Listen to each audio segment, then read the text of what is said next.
Halo, Assalamualaikum. Selamat sore, Kak.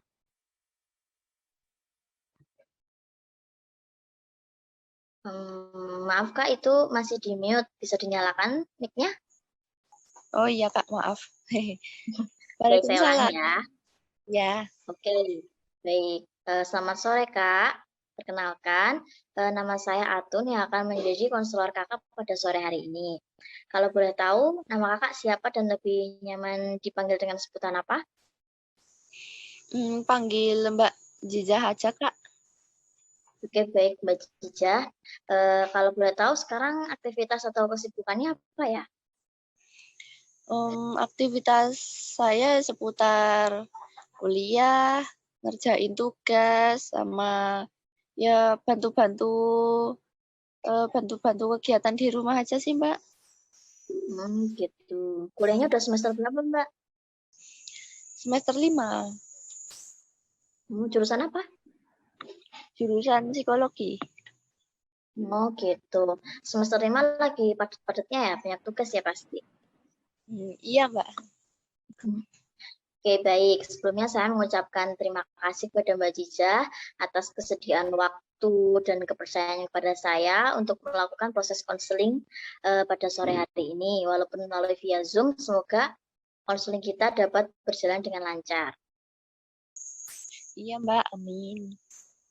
Oke, baik Mbak Jijah. Sebelum kita lanjutkan proses konselingnya, saya akan menjelaskan sedikit mengenai proses konseling kita pada sore hari ini. Di sini saya sebagai konselor yang akan mendampingi Mbak Jijah pada selama proses konseling pada sore hari ini. Di sini saya sebagai di bawah supervisor psikolog. Jadi kakak bisa bercerita apa saja mengenai permasalahan kakak tanpa khawatir, ragu, karena semua yang Mbak ceritakan akan saya jamin kerahasiaannya. Namun, apabila ada satu atau dua hal yang sekiranya membahayakan Mbak Liza atau pihak yang lain, maka saya akan laporkan kepada supervisor saya agar bisa segera ditindaklanjuti. Apakah bisa dimengerti, Mbak?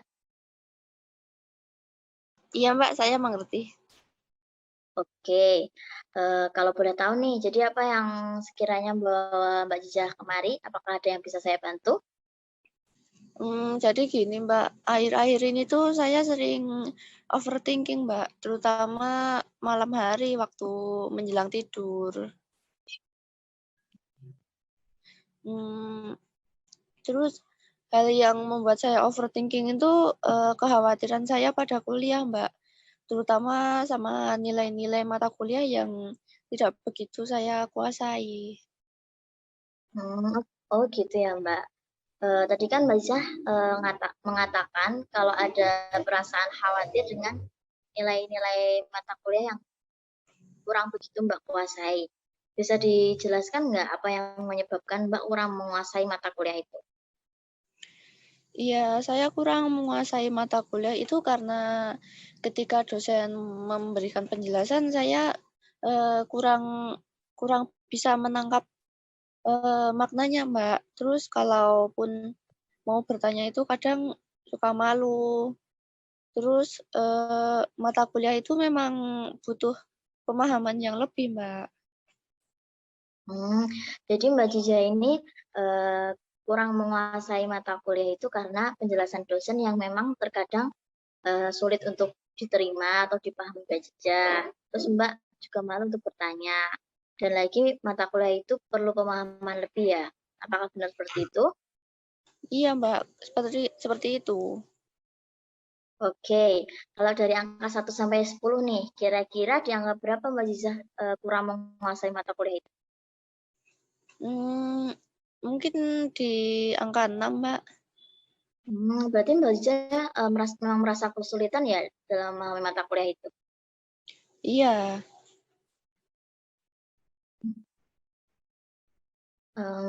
Lalu bisa dijelaskan bagaimana perasaan Mbak Jiza saat ini? Ya, saya tuh tidak tahu Mbak harus melakukan apa, tapi yang jelas saya takut takut nilai-nilai saya jelek karena saya tidak menguasai mata kuliah itu. Oke, jadi apakah Mbak Ija merasa cemas? Iya, Mbak, saya cemas. Lalu apakah ada hal lain yang Mbak rasakan selain merasa cemas? Saya juga merasa sedih, Mbak, karena saya sudah selalu mencoba untuk belajar, mengulang membaca materi itu, tapi seperti masih terasa kurang untuk bisa menguasai mata kuliah itu, Mbak. Jadi selain merasa cemas, Mbak Cica ini juga sedih ya karena masih belum bisa menguasai mata kuliah itu. Iya, Mbak. Jadi tadi kan Mbak bilang merasa takut, cemas, khawatir, sedih terhadap nilai-nilai mata kuliah yang nggak begitu Mbak Cica kuasai. Lalu ada nggak sih dampak dari perasaan-perasaan yang Mbak Cica rasakan itu? Ada, Mbak. Nggak bisa disebutkan nggak apa aja dampaknya buat Mbak? Jadi waktu itu tuh saya mudah merasakan takut, cemas, khawatir, terus saya jadi semakin tidak semakin apa ya, semakin kurang semangat buat melakukan aktivitas itu, Mbak. Saya kesulitan menyerap materi yang saya coba pelajari. Terus alhasil malah materi yang berusaha saya pelajari itu nggak masuk. Maksudnya nggak bisa saya mengerti lebih lanjut gitu, Mbak. Terus tugas-tugas mata kuliah yang lain juga nggak selesai, gampang bad mood juga, sama nafsu makan juga kadang hilang. Wah, jadi secara nggak langsung dampaknya itu mengganggu aktivitas Mbak yang lain ya? Iya, Mbak, seperti itu. Oke, baik. Di sini Mbak Ija merasa takut, cemas, khawatir terhadap nilai-nilai mata kuliah yang belum Mbak Ija kuasai. Akan tetapi dalam melakukan proses untuk belajar memahami sendiri, memahami materi yang belum Mbak Ija kuasai, ada beberapa hal dari dampak yang Mbak Ija rasakan, seperti kesulitan nyerap materi, terus tugas-tugas jadi nggak selesai, bad mood, dan lagi nafsu makan juga berkurang ya. Apakah benar seperti itu? Iya, Mbak, kurang lebih seperti itu. Oke. Jadi hal yang Mbak Ija rasakan tuh saya juga pernah merasakan dulu, juga pernah merasakannya dulu pas waktu zaman masih sekolah. Jadi hal yang Mbak Ija rasakan itu eh, nggak perlu dikhawatirkan berlebih karena setiap orang itu punya kemampuan sendiri dalam memahami materi. Jadi setiap orang tuh punya kemampuan pemahaman sendiri-sendiri gitu, Mbak. Seperti itu ya, Mbak. Iya, Mbak. Jadi perasaan takut, bingung, cemas, khawatir yang Mbak rasakan itu wajar. Apalagi terkait masalah yang nggak begitu Mbak Jajah ini kuasai. Mbak udah hebat kok, sudah berusaha mencoba untuk bisa berusaha untuk memahami materi itu dengan cara Mbak sendiri, supaya nantinya dapat nilai bagus. Jadi nggak apa-apa kalau emang terkadang tuh memang berasa berat gitu kok aku nggak bisa ya gini gini gini jadi nggak apa-apa saya yakin kok Mbak tuh pasti bisa. Iya, Mbak. Saya juga berpikir seperti itu, Mbak. Lalu apakah ada hal lain lagi yang ingin Mbak Jess sampaikan atau diceritakan gitu? Tidak, Mbak. Itu aja sudah cukup. Oke, baik. Berdasarkan konseling kita pada sore hari ini, saya akan mengambil kesimpulan ya. Yang pertama, Mbak Jenis setiap malam seringnya overthinking, merasa takut, cemas, khawatir, karena Mbak Jija ini kurang menguasai materi yang kurang menguasai beberapa materi mata kuliah. Jadi Mbak Jija juga takut nilai-nilainya akan jelek. Kemudian Mbak Jiza ini kurang menguasai mata kuliah itu karena Mbak Jiza terkendala dengan kurang memahami penjelasan dari dosen, Mbaknya malu untuk bertanya, dan juga materi mata kuliah tersebut memerlukan pemahaman yang lebih. Kemudian dalam angka 1 sampai 10 Mbak Jiza menyebutkan tadi berada pada angka 6 untuk kesulitan dalam pemahaman materi.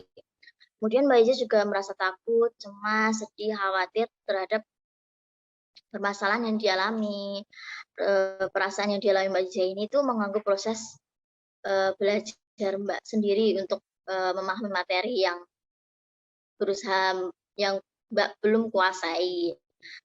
Jadi ada dampaknya juga dari perasaan itu. Mungkin Mbak jadi sulit menyerap materi yang dicoba pelajari, tugas-tugas yang lain jadi terbengkalai, kemudian jadi bad mood, terus nafsu makan juga berkurang. Apakah benar seperti itu? Mungkin ada kurang atau yang mau ditambah? Ya, saya selebihnya ingin berusaha mengontrol lagi perasaan dan pikiran saya, Mbak, supaya bisa lebih mudah untuk memahami materi yang kurang saya kuasai, sehingga nantinya agar saya juga tidak terlalu mengkhawatirkan nilai-nilai mata kuliah itu, Mbak. Oke, baik. Semoga keinginan yang Mbak Ziza inginkan itu bisa berjalan dengan lancar ya, Mbak. Kalau begitu, saya akhiri sesi konseling kita pada sore hari ini. Namun, apabila Mbak Ziza masih ingin melakukan konseling lagi, Mbak Ziza bisa menghubungi biro untuk bisa diatur jadwalnya. Iya, Kak. Terima kasih. Oke, iya sama-sama. Semangat ya Mbak Ziza. Sampai jumpa. Salam sehat selalu. Assalamualaikum. Iya, Kak. Waalaikumsalam.